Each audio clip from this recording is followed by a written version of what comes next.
my Fina loves. It's Miss Fina D coming to you all from Fina Entertainment News. All right. So before I got off my live and I had 60,000 viewers, can y'all hear me now? Is the shit good?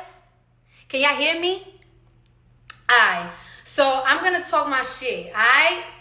And I know my fans gonna be mad, but it's been long overdue, and I've been holding shit on my chest heavy. Alright. So there's a lot of music commenters that like to talk shit about females. They like to talk shit, period, about people that's in the music industry and everything. But the thing about it is that it's like, before y'all become music, before y'all put a mic in front of y'all and y'all start commenting and y'all start talking shit, y'all should really make y'all research on artists that y'all talking shit about. And I want to make this very clear. I'm a self-made bitch. I'm a super self-made bitch. I made myself. Before a TV show made me, I made myself. And also, I really want to thank anybody that do their research on me and stand up for me, because a lot of people don't be standing up for me. You know what I'm saying? Like, it's real popular to talk shit about Cardi, and I want to thank this girl named Damaris, because she be standing up for me like crazy, and like she be speaking for me. And like, when a man stand up for you, that's great, but when a female stand up for me, that means the world to me. So I want to give y'all a little bit of her story, all right?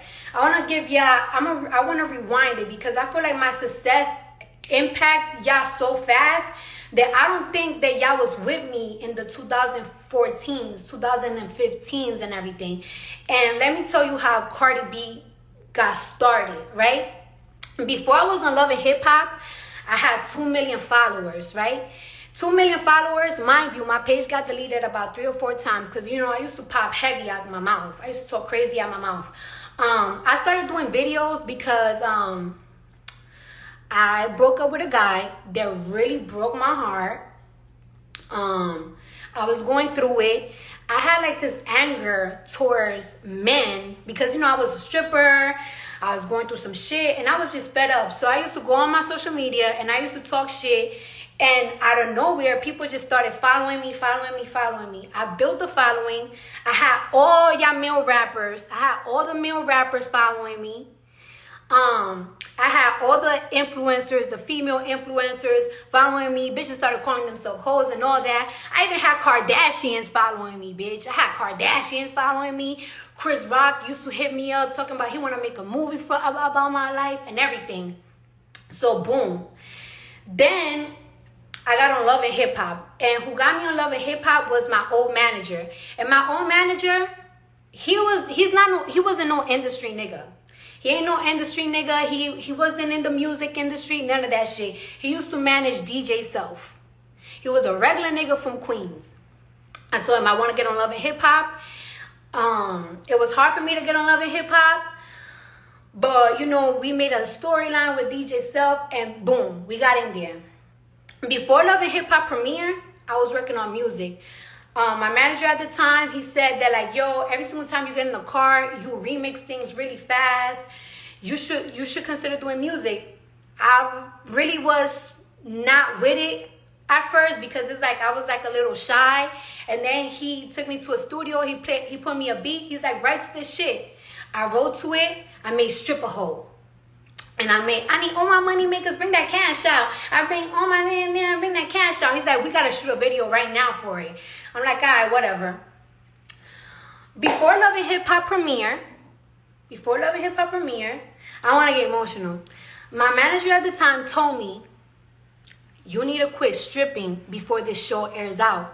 And I told him, I don't want to tell the world that I'm going to quit stripping, because if Love and Hip Hop don't work for me, and these things don't work for me, I'm going to go back to the strip club, because there was girls that were strippers and went on Love and Hip Hop, and they said, like, you know, they ended up going back to the strip club, and the bitches in the strip clubs were making fun of them.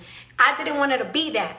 But he was like, you know what, you got to believe in yourself. So I betted on myself, and I think on my 23rd birthday, I said, this will be the last day that I strip. And I told the world that this will be the last day that I strip. All right, boom. Love and Hip Hop is out. and I use Love and Hip Hop as an engine to showcase that, you know, I'm an artist and everything, because people didn't really know that I was doing music, because, you know, I was funny, but they didn't really know that I was doing music. So I'm showcasing that I'm an artist and this is what I want to do and all that bullshit. Alright, boom. So Love and Hip Hop premieres. I have a song and people are listening to it. It's charting on this random ass chart on Billboard, whatever the fuck. We go to a label and they told me that they wanted to sign me for $50,000. They wanted to sign me for $50,000, and they had to finish watching because Love and Hip Hop was playing, but like it was like Love and Hip Hop hasn't finished the first season, so there was like, and we have to see your actions on Love and Hip Hop, because if you too like ratchet or if you're doing too much, we can't sign you. So my manager at the time told me like, nah, we're not gonna sign you for no $50,000 because they're already offering you $100,000 for season 2 of Love and Hip Hop for your second season. We're not gonna like, they're not gonna shortbread you. Alright. So we keep going to these labels and we keep showing them that people keep listening to the Stripper Hole song, and then we put Forever Ran Down on that bitch twice, and we putting the mixtape out. It does good in numbers, but it's not good enough to get me signed. So then I finally feel like I'm about to catch my break. There's this fire ass song that came out in New York. It's called Wait a Minute.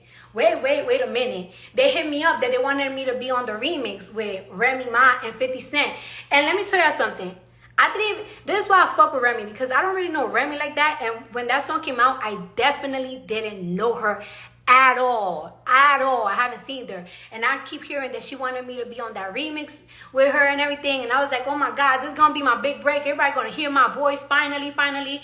So the guy that the song was, the manager at the time, they said that the remix was too long, so they had to take me out of the remix. And I was so heartbroken because I felt like that was gonna be my chance. That was gonna be my chance for real, but they had to take me out of it, whatever. So my mixtape is out at the time. And I'm doing party hostings for $15,000 to $20,000. So what me and my manager put together, because a lot of these labels, they felt like, yes, she's popular, but is she only popular because she's funny and she's on Love and Hip Hop and her social media? Or people are really listening to her music? Like, yeah, there's numbers on her music and everything, but is this shit really real?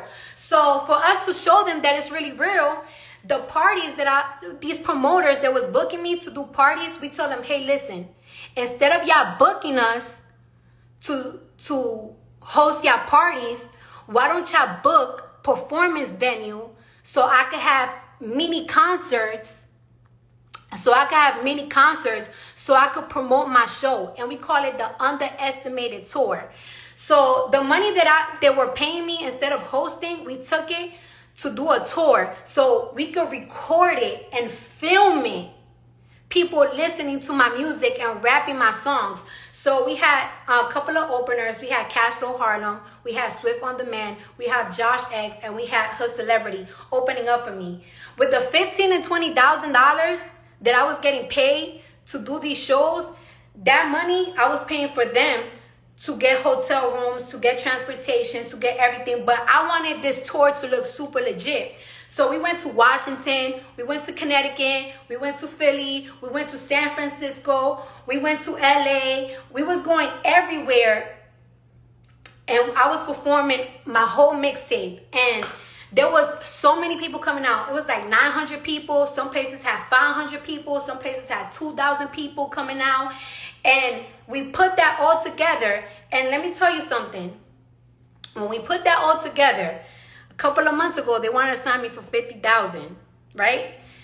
In a span of like 8 to 9 months, when we put all of that together, and we showed the labels that this shit was real, that we was going to every state and everybody was rapping my music, talking about ran down on that bitch twice. I pull up, like, what's up? Everything on fleek. They saw that and they saw that shit's not a gimmick. This ain't no social media shit. from state to state, people was rapping my fucking mixtapes. So I went from motherfuckers was trying to sign me for 50,000. Then it went to 500,000, and then boom, Atlantic signed me for, I think, 1.2 million. Alright, whatever. Now I'm signed to Atlantic, and I feel like, oh, as soon as I sign to Atlantic, things are gonna like go crazy for me. I had to hustle again. Atlantic was trying to get some of the artists on their label to do a feature with me. Guess what? Nobody wanted to do a feature with me. Nobody. Niggas was like, yeah, let me get her number. And I was like, nah, don't give niggas my personal numbers, because I was already a stripper. You know, I've been a stripper, so I feel like if somebody asking you like, hey, would you do a song with Cardi, but you want my direct number, I feel like you trying to fuck. I was not with it.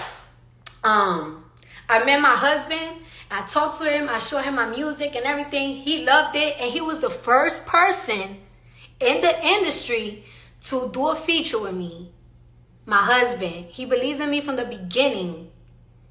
And you know, I just kept telling him like, I don't understand. I feel like I'm hustling, like I'm putting out music, all of this shit. Like I keep going state to state, showing DJs my music. I don't understand, like blah, blah, blah.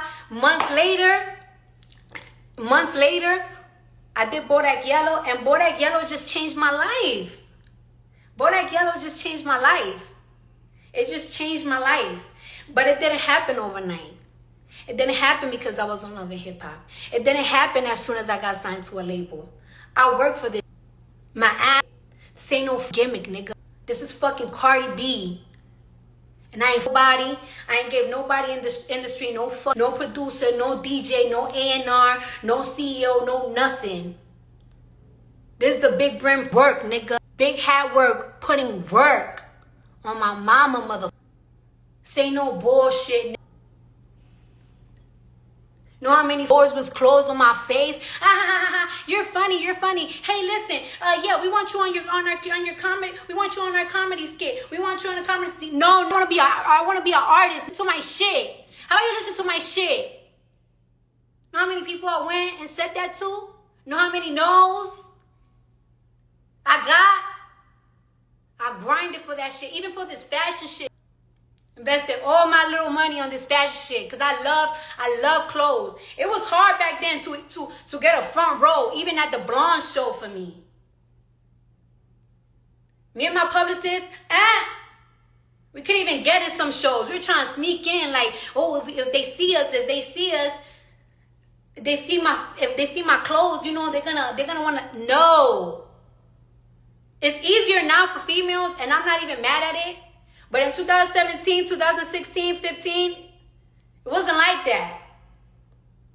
Now what I want to say though, too, right? When it comes to other female rappers' success that are happening now and everything, some females are gonna come up faster than others. And a lot of people will think that it's that, oh, that's because their labels are putting money behind them, this and that. The labels are putting money behind the girls that people are listening to. So if you feel like somebody is coming really fast and everything, that's because y'all listening to them. The labels only go with who's getting the most listens, who are getting the most plays, people are watching more, this and that. Like that. You cannot blame nobody for that. You can't blame no machine for that. You can't blame nothing for that. Labels are only gonna put money on people, on artists that people are listening to. And you can't hate on that. You just can't. That's why you can't hate on nobody else's come up. Because everybody going to be like, the label's putting more money on this. The label's putting money on that. The labels is going to put money on they do analytics. Whoever the people are listening to, they're going to put the money behind it. So you can't hate on it. If you want your favorite female rapper, if you want your favorite male rapper to make it, listen to their shit. Promote their shit. Make a fan base for them.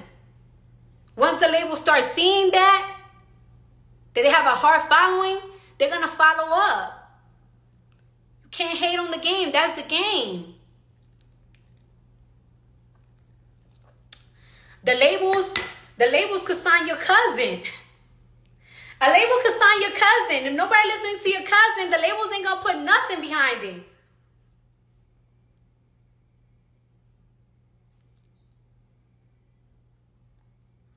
A label could sign your little cousin right now. Dookie Bookie. They could sign him right now.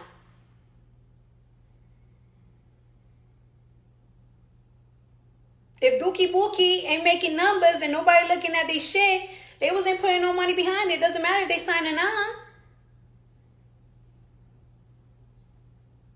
So if you wonder why some female artists or male rappers are getting more attention than others, it's because y'all giving them the attention.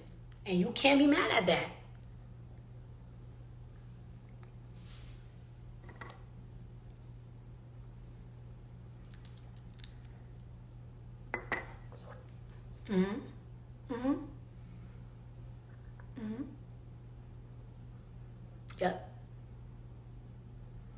Yep.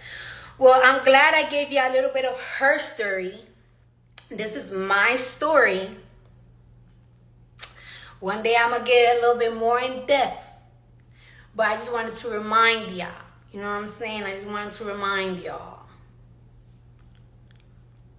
Cousin! Kidda, you gotta listen to my single. You gotta come listen to my single. I know I've been fronting, but my mind been going fucking crazy, bitch, because you know I be everywhere. But you gotta come listen. Oh shit, it's all about this album. This album is coming, okay? But I talk to y'all later.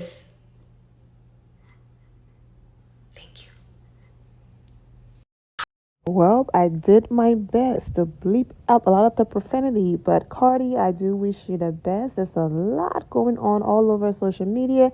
This woman just came on social media to explain her story, gave a story time, said something about her album coming out for literally seconds, okay?